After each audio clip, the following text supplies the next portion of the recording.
Syllabus जारी करेगा। Subject परीक्षा पैटर्न पूर्णांक की इसमें पूरी जानकारी दी जाएगी। ऑब्जेक्टिव प्रश्न का जो ऑप्शन है वो आसान नहीं होगा, ये भी जानकारी निकलकर सामने आ रही है। तुक्का लगाने पर आपको बड़ा नुकसान हो सकता है। बीपीएससी अपने स्तर का प्रश्न पूछेगा। महीने के अंत तक विज्ञापन देने की भी यहां पर तैयारी है। और चलिए, हमारे सहयोगी रजनीश इस वक्त जुड़ गए हैं। रजनीश, 16 मई तक सिलेबस भी जारी हो सकता है और महीने के अंत तक विज्ञापन देने की तैयारी, क्या कुछ जानकारी आपके पास?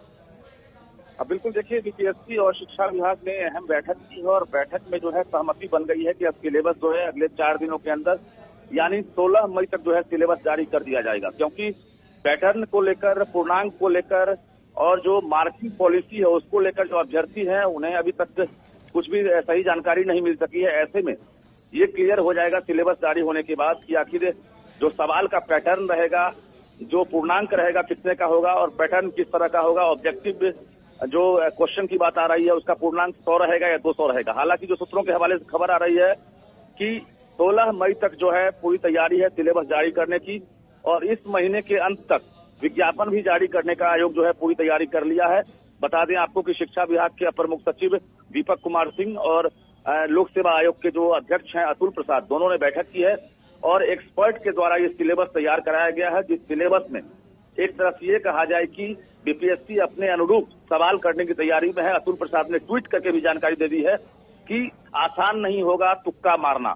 मतलब ये है साफ कि ऑब्जेक्टिव क्वेश्चन में जो है सिमिलर सवाल पूछे जाएंगे, यानी आप तुक्का लगाकर अगर चाहेंगे कि सही जवाब हो जाए तो आपको नुकसान हो सकता है।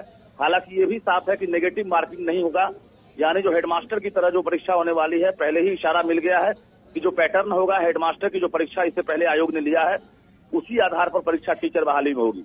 लेकिन ये क्लियर है कि अगले 4 दिनों में जो अभ्यर्थी है उनका इंतजार खत्म होगा और सिलेबस के बाद ये क्लियर हो जाएगा कि आखिर परीक्षा का पैटर्न क्या होगा, पूर्णांक क्या होगा। जी रजनीश, जिस तरीके से जो नियोजित शिक्षक है उनकी ओर से लगातार इस नियमावली का विरोध किया जा रहा है, लेकिन सरकार पर कोई असर होता यहाँ पर नहीं दिखता।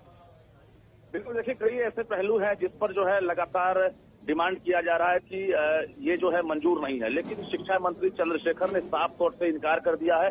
कहा है कि नई शिक्षक नियमावली जिस पर कैबिनेट ने मुहर लगा दी है और जिसकी अधियाचना बीपीएससी को ही भेज दी गई है, यानी उस पर अब कहीं से कोई बदलाव नहीं होगा और इसी आधार पर 1,78,026 पदों पर बहाली होगी। जो नई नियमावली बनी है उसमें कोई बदलाव नहीं होगा। बता दें 6 to 8 में जो वैकेंसी कम है, यानी जो सीटेट बीटेट पास अभ्यर्थी हैं वो लाखों की संख्या में है और ऐसे में बहुत सारे अभ्यर्थी वंचित हो जाएंगे टीचर बनने से। तो ऐसे में जो नियमावली है उसको लेकर भी विरोध है और सीट कम है उसको लेकर भी लगातार विरोध चल रहा है। जी चलिए रजनीश, बहुत बहुत धन्यवाद तमाम जानकारी हम तक पहुंचाने के लिए। तो बड़ी जानकारी आप तक पहुंचा रहे हैं शिक्षक बहाली को लेकर। 16 मई तक सिलेबस जारी हो सकता है। बीपीएससी सिलेबस जारी करेगा।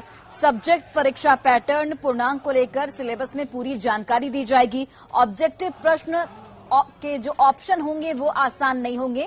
ये बीपीएससी की ओर से बकायदा एक ट्वीट किया गया है जिसके तहत ये जानकारी साझा की गई है। तुक्का लगाने पर नुकसान हो सकता है, ये भी जानकारी साझा की गई है।